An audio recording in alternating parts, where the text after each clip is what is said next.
Halo teman-teman yang berbahagia, berjumpa kembali dengan saya Dr. Andri, spesialis kedokteran jiwa dari Rumah Sakit EMC Alam Sutera Tangerang. Saat ini saya sedang berada di Mount First di Switzerland, dan ini adalah dalam kunjungan ada Kongres Anxiety Sedunia yang dimulai pada hari besok, ya, tepatnya sebenarnya hari ini, tapi saya menyempatkan diri dulu untuk berjalan-jalan ke sini.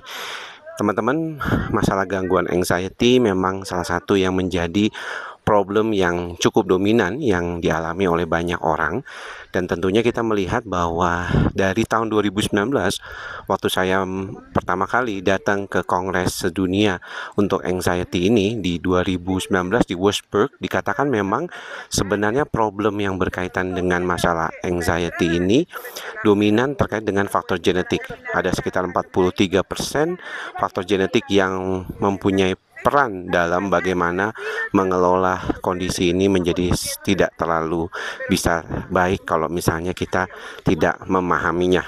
Banyak di antara teman-teman mungkin ingin segera sembuh dari gangguan kecemasan, tetapi sayangnya memang belum tentu bisa langsung sembuh. Apalagi kalau banyak di antaranya teman-teman itu tidak mengalami perobatan ataupun pengobatan. Jadi kebanyakan dari teman-teman itu mencoba berusaha sendiri, tapi sayangnya seringkali tidak terlalu baik. Jadi ada beberapa hal yang mungkin perlu diperhatikan oleh teman-teman, bagaimana cara mengelola proses pikir dan bagaimana juga pengobatan untuk membantu secara genetik di otak itu.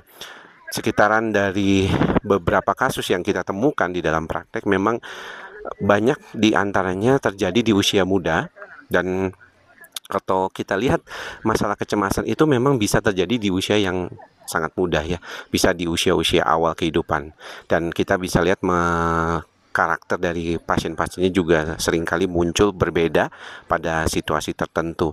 Jadi kalau kita melihat ada anak-anak kita yang mungkin secara umum seringkali mengalami masalah di dalam gangguan kecemasannya, bisa jadi dia merupakan punya bakat kecemasannya.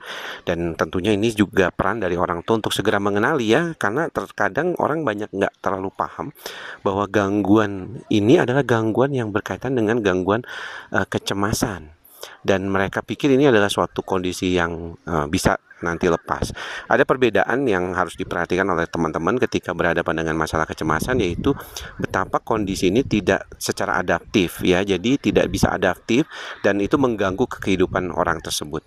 Sehingga dari kecil kita bisa melihat ada beberapa orang yang memang mempunyai masalah terkait dengan gangguan seperti ini. Dan kalau seperti itu maka sebaiknya segera diobati. Kita tahu bahwa tidak selalu harus dengan obat. Saya sendiri mengapa tidak mendapatkan keterangan yang terlalu jelas bagaimana proses kecemasan itu terjadi.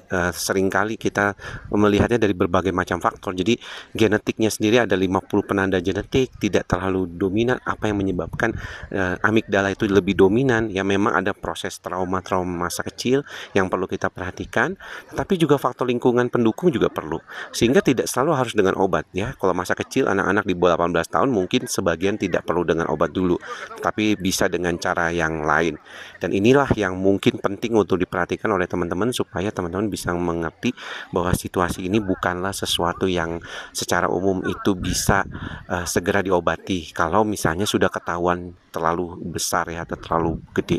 Jadi mendingan dari sejak kecil kita kenali, kita belajar bagaimana beradaptasi dengan baik supaya bisa makin lama makin bagus dan tidak terus-terusan mengalami masalah ini. Jadi poin dari apa yang saya ingin sampaikan kepada teman-teman adalah jangan lupa untuk mengenali kondisi gangguan kecemasan sejak awal. Karena semakin cepat diobati, maka kemungkinan untuk belajar beradaptasi dengan baik terhadap kondisi ini akan jauh lebih baik juga buat teman-teman. Semoga teman-teman bisa membantu diri teman-teman menjadi jauh lebih baik lagi, lebih stabil lagi, dan supaya tetap bisa mencoba diri dan terus-menerus menjadi orang yang lebih baik ke depannya. Saya dari Swiss, khususnya di Mount First, di mana tempat ini di belakang ini adalah kita lihat ini ada disebutnya Mountain Eiger, ya. Saya nggak tahu lah. Pokoknya yang penting pemandangannya luar biasa bagus. Mudah-mudahan teman-teman juga bisa membantu di teman-teman lepas dari cemas, dan suatu saat mungkin ada yang kepengen juga ke Swiss seperti saya. Sampai bertemu lagi di lain kesempatan. Salam ikhlas, sabar, dan sadar dari Swiss. Salam sehat jiwa. Bye-bye.